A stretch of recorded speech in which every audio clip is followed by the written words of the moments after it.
Hello student, स्वागत है हमारे YouTube channel Prayag technical classes में। तो स्टूडेंट, जो हमारे नेवी एमआर के एग्ज़ाम आने वाला है उसके लिए हम एक साइंस का सीरीज स्टार्ट किए हैं, जिसका ये हमारा पहला पार्ट है। स्टूडेंट, इस सीरीज में हम 0 लेवल से क्वेश्चन को स्टार्ट करेंगे और आपका धीरे धीरे जो है लेवल बढ़ता जाएगा।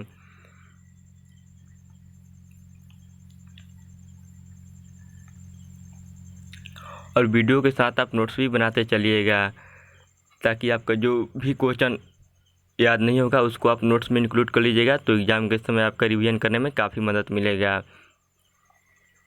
और अगर आप एयरफोर्स एक्स ग्रुप या नेवी एसएस और डबल ए की तैयारी करते हैं तो उसके लिए हम भी प्लेलिस्ट में जाकर देख सकते हैं, जो 5000 प्लस जो क्वेश्चन का सीरीज है फिजिक्स का स्टार्ट किए हैं, और जो इंग्लिश है उसका भी हम डिटेल से पढ़ा रहे हैं। इस समय मैं भी प्रीपोजिशन पढ़ा रहा हूँ।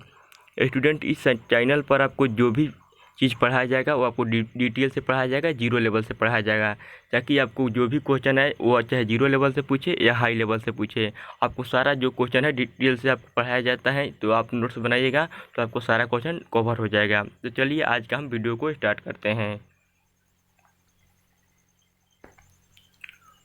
तो आज का हम पहला क्वेश्चन को देखते हैं। दूरबीन का आविष्कार किया था, तो हमारा गैलीलियो ने है, उसी ने हमारा दूरबीन का आविष्कार किया था। अगर गैलीलियो की बात करें तो न्यूटन का जो फर्स्ट लॉ होता है उसके नियम को भी गैलीलियो का नियम या जड़त्व का नियम भी बोला जाता है।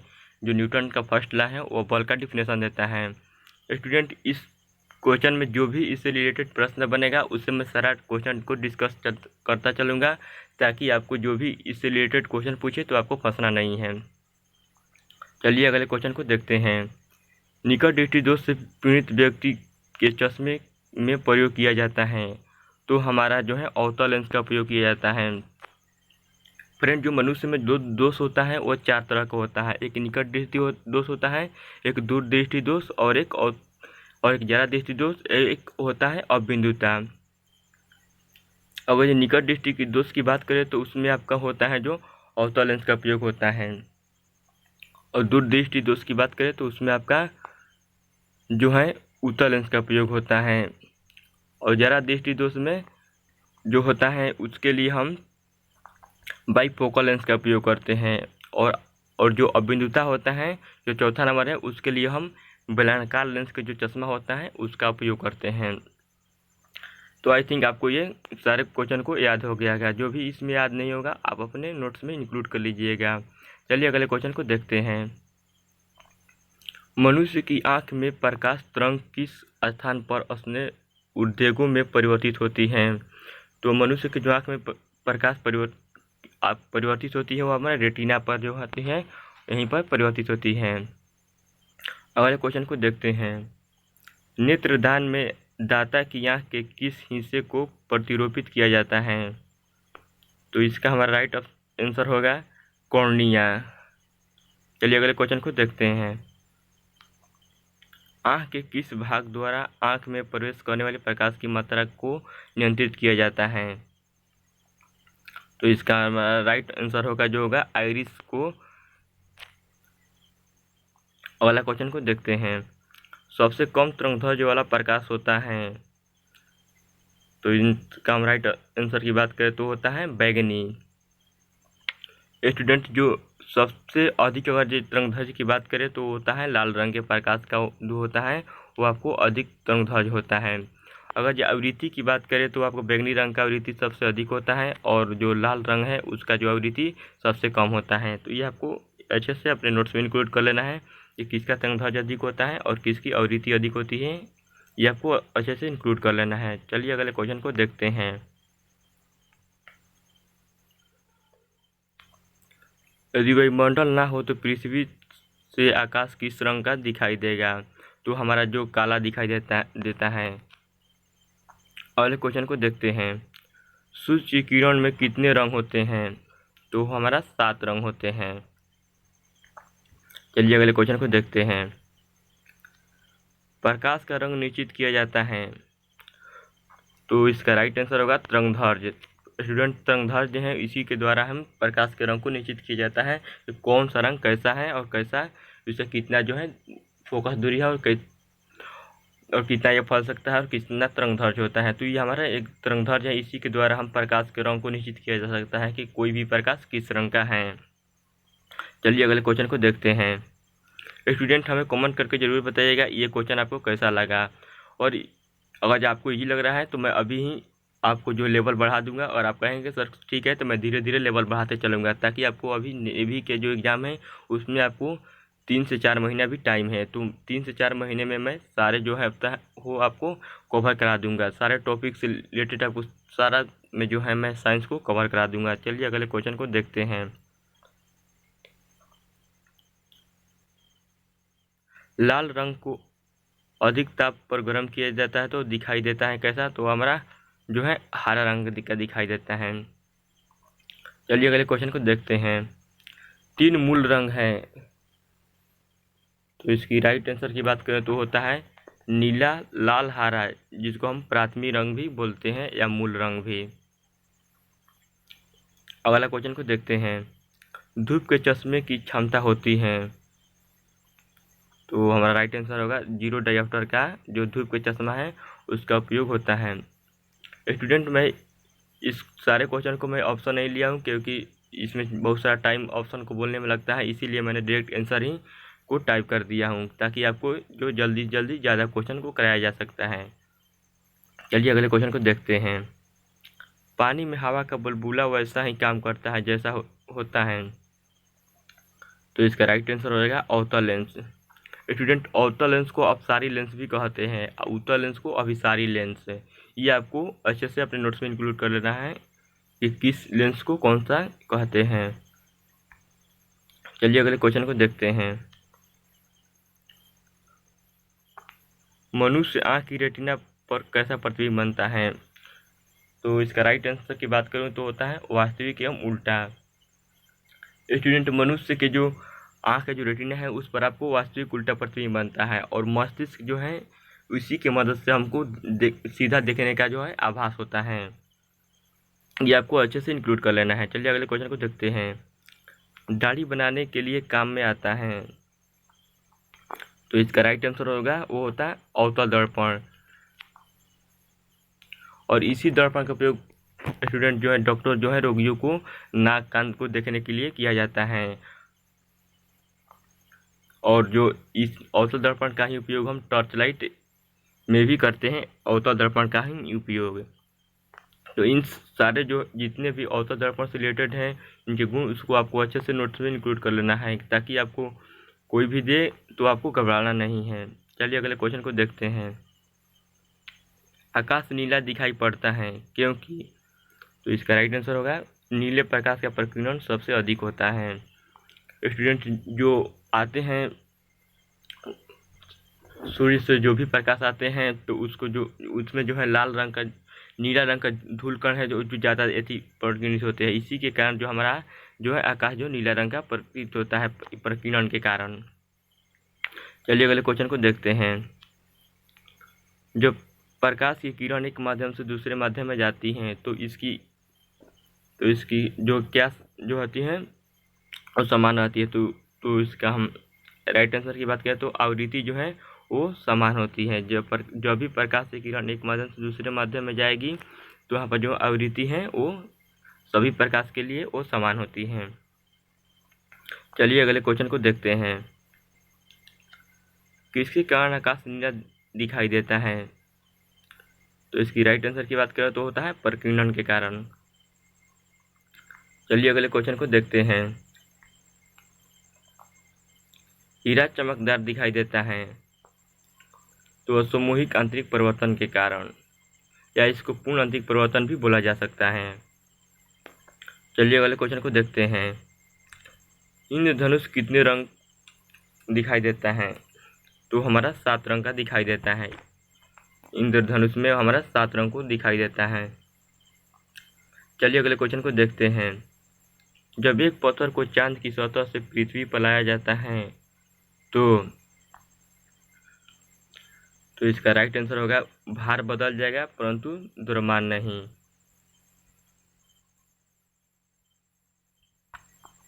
अगला क्वेश्चन को देखते हैं। एक जेट इंजन किसके संरक्षण के सिद्धांत पर कार्य करता है, तो इसका हमारा राइट आंसर हो जाएगा रेखीय समविकृत संरचना पर जो है जेट इंजन कार्य करता है। अगला क्वेश्चन को देखते हैं, चंद्रमा पर वायुमंडल नहीं होने का क्या कारण है? तो इसका हमारा राइट आंसर होगा, इस पर गैस अणुओं का पलायन वेग उसके वर्ग मध्य मूल वेग से कम होता है, इसी कारण वहाँ पर वायुमंडल नहीं है। चलिए अगले क्वेश्चन को देखते हैं, वॉशिंग मशीन का कार्य सिद्धांत है तो वो अपकेंद्रण के। चलिए अगले क्वेश्चन को देखते हैं, जब दूध को प्रबल ढंग से माथा जाता है तो उसमें से क्रीम किस कारण से अलग हो जाती है? तो इसका राइट आंसर की बात करें तो होता है अपकेंद्रीय बल से। अगला क्वेश्चन को देखते हैं, कोई साइकिल सवार किसी मोड़ से घूमता है तो वह, तो इसका राइट आंसर होगा अंदर की ओर घूम जाता है। अगर आपको इसी से रिलेटेड फ्रेंड, साइकिल से रिलेटेड अगर मान लीजिए आपको कोई पूछ लेगा कि अगर वृत्तीय पथ पर आप साइकिल एक चक्कर लगाते हैं, यहाँ से आकर यहाँ पर आ जाते हैं, तो आपके द्वारा जो किया गया कार्य क्या होगा? तो वहाँ पर जो स्टूडेंट कार्य होगा वो शून्य होगा, क्योंकि आप यहाँ से शुरू किए और फिर जो है यहीं पर आ गए, तो आपने कुछ भी कार्य नहीं किया, तो आपके द्वारा जो भी कार्य होगा वो शून्य हो जाएगा। ये आपको जनरली एग्जाम में पूछ लिया जाता है। स्टूडेंट में जीरो लेवल से इसलिए आपको क्वेश्चन जो स्टार्ट किया हूँ क्योंकि अभी एग्जाम में बहुत सारा समय है, और आपसे अगर जो हाई लेवल से ज़्यादा क्वेश्चन आता ही नहीं है, आपको 3 से 4 देगा जीरो लेवल से और 3 से 4 को हाई लेवल से देता है। तो सिर्फ हाई लेवल से अगर से आता तो हम हाई लेवल ही कराते, बट आपको जीरो लेवल से करा रहे हैं क्योंकि आपकी टाइम बहुत अधिक है और आप अच्छे से अपने नोट्स के साथ तैयारी कर सकते हैं। अभी टाइम आपके लिए बहुत ज़्यादा है। चलिए हम अगले क्वेश्चन को देखते हैं, स्वचालित वाहनों में द्रव चालित ब्रेकों का इस्तेमाल वस्तुतः किस नियम का सीधा अनुप्रयोग है? तो होता है पास्कल का नियम। स्टूडेंट अगर जब पास्कल का नियम अगर आपसे पूछ लिया जाएगा किस पर लागू होता है, तो उसका हमारा राइट आंसर होगा छोटी विकृति। जो पास्कल का नियम है वो छोटी विकृतियों के लिए लागू होता है, बड़ी विकृति के लिए वहाँ पर लागू नहीं होता है। चलिए अगले क्वेश्चन को देखते हैं, सीढ़ी पर चढ़ने में अधिक ऊर्जा खर्च होती है, क्यों? तो इसका हमारा राइट आंसर होगा क्योंकि गुरुत्व बल के विरुद्ध कार्य करता है, इसीलिए जो है आपको ज़्यादा महसूस होता है, क्योंकि आप अगर सीढ़ी पर चढ़िएगा तो आपको जो है गुरुत्वाकर्षण बल का विरुद्ध कार्य करना पड़ता है, इसी कारण आपको वहाँ पर चढ़ने में कठिनाई होती है और आप थक जाते हैं जल्दी ही। अगले क्वेश्चन को देखते हैं, जब एक चल वस्तु की गति दुगुनी हो जाती है तो गतिज ऊर्जा क्या होगी? तो किसी भी और जो वस्तु है उसकी चाल को दुगुनी कर देंगे तो उसकी गतिज ऊर्जा है चौथाई हो जाएगा। चलिए हम बताते हैं कैसे होता है। तो आपका काइनेटिक एनर्जी होता है, उसका फॉर्मूला होता है 1/2 mv² होता है। तो आपको ये गति बोला है और दोगुनी, तो दोगुनी कर देने पर v² यानी 2 का स्क्वायर यानी 4, तो आपका जो है 4 आंसर आपको राइट हो जाएगा, चौगुनी हो जाएगा। चलिए अगले क्वेश्चन को देखते हैं, डायनेमो परिवर्तित करता है, तो इसका हमारा राइट आंसर हो जाएगा यांत्रिक ऊर्जा को विद्युत ऊर्जा में। और यहीं पर अगर विद्युत मोटर की बात करता है तो हमारे विद्युत ऊर्जा को यांत्रिक ऊर्जा में विद्युत मोटर बदलता है। चलिए अगले क्वेश्चन को देखते हैं, सूर्य की ऊर्जा उत्पन्न होती है, तो इसका राइट आंसर हो जाएगा नाभिकीय संलयन द्वारा। सूर्य या तारा किसी को भी अगर ऊर्जा की बात करेगा तो वह हमारा नाभिकीय संलयन के द्वारा ही होता है। अगला क्वेश्चन को देखते हैं, प्रेशर कुकर में खाना कम समय में पकता है क्योंकि? तो इसका हमारा राइट आंसर हो जाएगा अधिक दाब के कारण उबलते पानी का ताप जो है बढ़ जाता है, इसी कारण से जो है हमारा प्रेशर कुकर में खाना बहुत जल्दी ही पक जाता है। अगले क्वेश्चन को देखते हैं, हाइड्रोजन से भरा रबड़ का गुब्बारा वायु में ऊपर जाकर फट जाता है क्योंकि? अगर आप हाइड्रोजन गैस भर कर अगर आप किसी गुब्बारे को ऊपर उठाएंगे तो वहाँ पर जो आपको वायुदाब घटता जाता है, इसी कारण जो है आपको ऊपर जाकर वो फट जाता है। चलिए अगले क्वेश्चन को देखते हैं, उड़ने से पहले हवाई जहाज दौड़ मार्ग पर दौड़ाया जाता है, तो इसका राइट आंसर होगा कार्यकारी वायुदाब बढ़ाने के लिए जो है आपको कोई भी अगर जहाज है उसको उड़ाने से पहले आपको दौड़ाया जाता है। अगले क्वेश्चन को देखते हैं। समतल की अपेक्षा पर्वतों पर सांस लेने में कठिनाई होती है। तो इसका राइट आंसर होगा ऊंचाई के बढ़ने पर वायु दाब घट जाता है और ऑक्सीजन की आवश्यकता बढ़ जाती है। स्टूडेंट, आप सुने होंगे कि जब भी जो कोई पर्वतारोही है जो जैसे जैसे ऊपर जाता है उसको जो है सांस लेने में कठिनाई होती है, क्योंकि जो वहाँ पर आप ऊपर जाइएगा धीरे धीरे तो आपको जो वायु दाब घट जाता है, इसी कारण जो सांस लेने में कठिनाई होती है। इसी के कारण जो पर्वतारोही होते हैं वो ऊपर चढ़ते हैं पहाड़ पर तो अपने साथ जो है ऑक्सीजन गैस से भरे सिलेंडर को लेकर जाते हैं, ताकि उनको ऑक्सीजन वहाँ पर लेने के लिए उपयुक्त ऑक्सीजन मिल सके और वो वहाँ पर जीवित रह सके। चलिए अगले क्वेश्चन को देखते हैं। वायु दाब की रीडिंग में अचानक गिरावट इस बात को संकेत देती है कि मौसम। तो इसका राइट आंसर होगा तूफान होगा। अगर यहीं से आपको पूछेगा कि धीरे धीरे गिरावट की तो आपको वर्षा होने की जो संकेत देता है। चलिए अगले क्वेश्चन को देखते हैं। हम तो दलित सड़कों पर क्यों फिसलते हैं? इसका राइट आंसर होगा घर्षण की कमी कारण। स्टूडेंट, अगर जब आपको घर्षण नहीं मिलेगा तो आप चल भी नहीं सकते हैं। बिना घर्षण के कारण कोई भी जो है वस्तु चल नहीं सकती है। तो अगर जो आप दलदली सड़क पर चलते हैं तो आप पर घर्षण नहीं हो पाता है, जिसके कारण आप गिर जाते हैं। चलिए अगले क्वेश्चन को देखते हैं। साबुन के बुलबुले के अंदर का दाब होता है। तो हमारा राइट आंसर होगा वायुमंडलीय दाब से अधिक होता है। हवाई जहाज के फाउंडेमेंट पेन से स्याही बहकर निकल जाता है। तो आप सुने होंगे स्टूडेंट के जो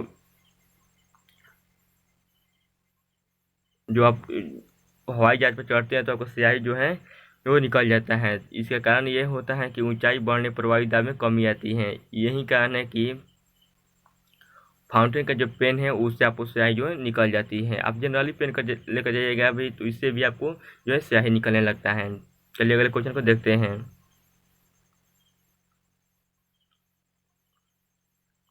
रेल की पटरी के नीचे लकड़ी या कंक्रीट की चौड़ी पट्टियाँ लगाई जाती हैं, जिससे कि आंसर हमारा राइट होगा रेलगाड़ी द्वारा लगाया गया दाब कम हो जाएगा। इसी कारण जो है रेल के पटरियों में जो है लकड़ी को लगाया जाता है। इसका अगला क्वेश्चन है, एक काटा हुआ हीरा क्यों चमकता है? तो इसका राइट आंसर का पूर्ण आंतरिक परिवर्तन के कारण जो है हीरा चमकता है। सूर्य ग्रहण कब होता है? तो इसका हमारा राइट आंसर हो जाएगा अमावस्या के दिन जो हमारा सूर्य जो है ग्रहण लगता है।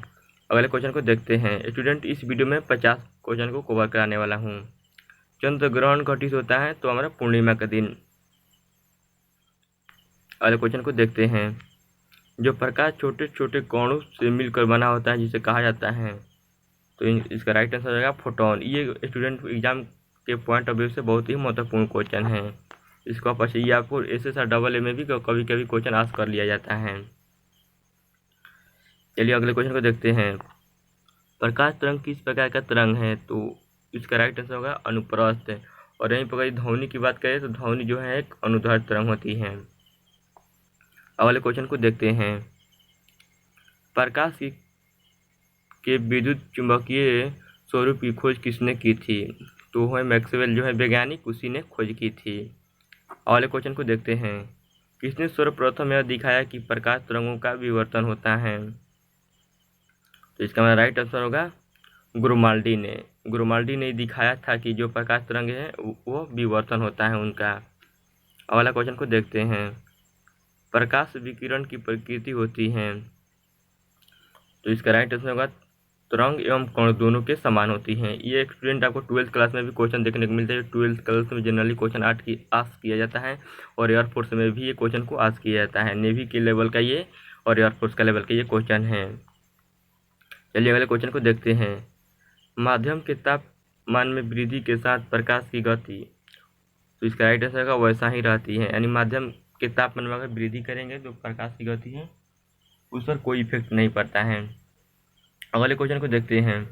प्रकाश का वेग अधिकतम होता है। तो इसका हमारा राइट आंसर होगा निर्वात में। अगर जो इसकी चाल की बात करें तो होता है 3 × 10⁸ जो है मीटर प्रति सेकेंड होता है, जिसे हमारा निर्वात में प्रकाश की चाल होता है। तो स्टूडेंट आज मैंने 50 क्वेश्चन को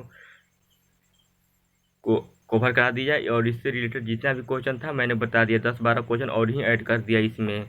तो स्टूडेंट हमें कमेंट करके बताइएगा कि ये क्वेश्चन आपको कैसा लगा, और आप हमारे चैनल पर फर्स्ट बार विजिट कर रहे हैं तो हमारे चैनल को सब्सक्राइब कीजिएगा और बेल आइकन को दबा दीजिएगा, ताकि जब भी मैं नया वीडियो अपलोड करूं आपके पास नोटिफिकेशन पहुंच जाए।